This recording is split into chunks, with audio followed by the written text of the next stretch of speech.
Hi there, and welcome to this day in history for August 30th. August 30th is the 242nd day of the year in the Gregorian calendar, 243rd in leap years, with 123 days remaining to the end of the year.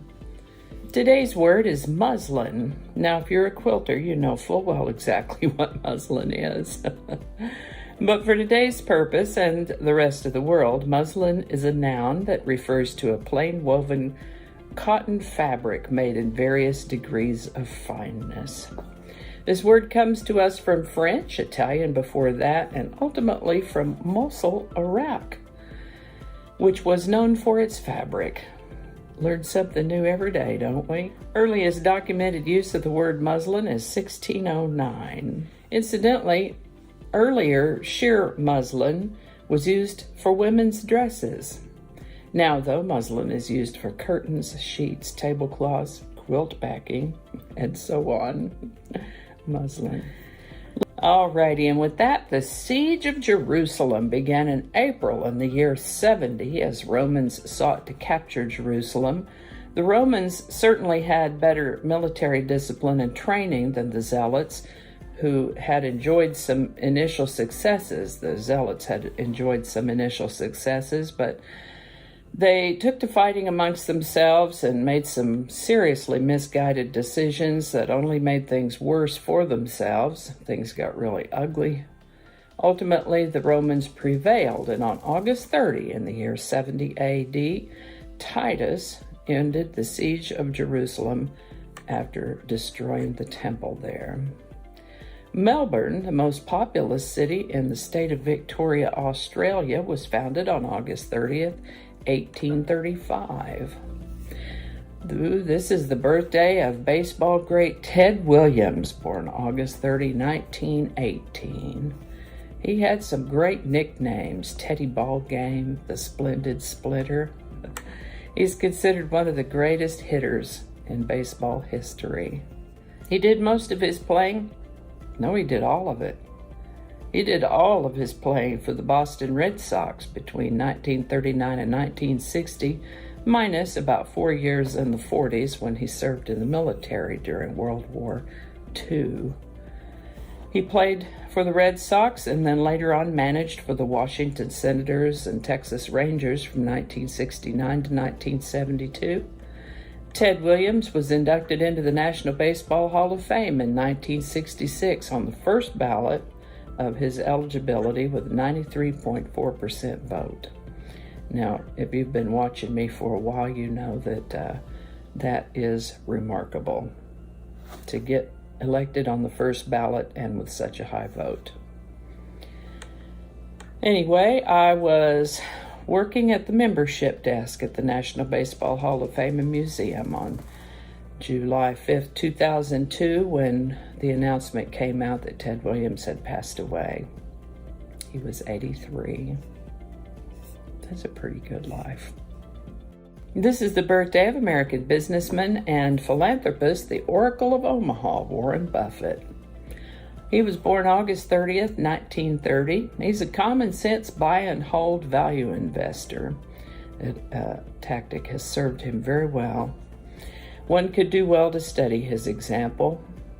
Warren Buffett took an early interest in business and investing, and when he was a mere child at the age of 10, he took a trip to New York City and made a point of visiting the New York Stock Exchange. 10 years old. Very interesting character, Warren Buffett. This is the birthday of an artist named Robert Crumb, born August 30th, 1943. Best known for Zap Comics, Keep On Truckin', Fritz the Cat, Mr. Natural, Weirdo, and a few other things. He certainly has a distinctive artistic style, and I'm glad to see that he's still alive. On August 30th, 1963, the Moscow-Washington Hotline went into operation. This concept has been depicted as a red telephone, that if you picked it up at this end, it would ring at this end and vice versa. I remember that iconography growing up.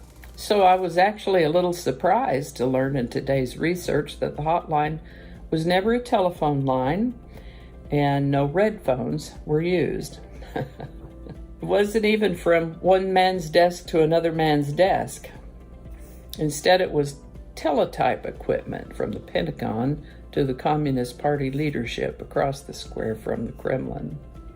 In 1986, teletype machines gave way to fax machines, and nowadays they use some kind of secure email connection. Good to know.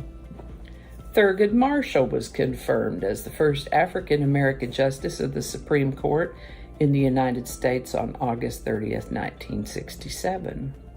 The Space Shuttle Discovery took off on her maiden voyage on August 30th, 1984. Today's song is Sailing by Christopher Cross, number 1 on August 30th, 1980. This soft rock song was released in June of 1980. VH1, from back in the days when they actually played music videos, named Sailing the most sensational soft rock song of all time. I would have to agree. The inspiration for this song was the influence of an older high school friend who used to take him sailing. They lost touch after high school, but were reunited in 1995, 28 years later. Sailing by Christopher Cross, number 1, August 30th, 1980, link in the description. And I think that's going to do it for us today. Thank you so much for watching. Consider subscribing if you haven't already. Feel free to share this video with a link in your email, messaging, or social media. If you enjoy this series, you can check out the playlist that contains these videos. I'll put a link to that in the description. That description lives on YouTube, so for other platforms, I'll include a link to my blog page that is called, no really. You can also find me on Rumble, Parler, BitChute, and Getter. All those links in that description. Alrighty, that's all I can think of right now. Thanks again, and I'll see you next time.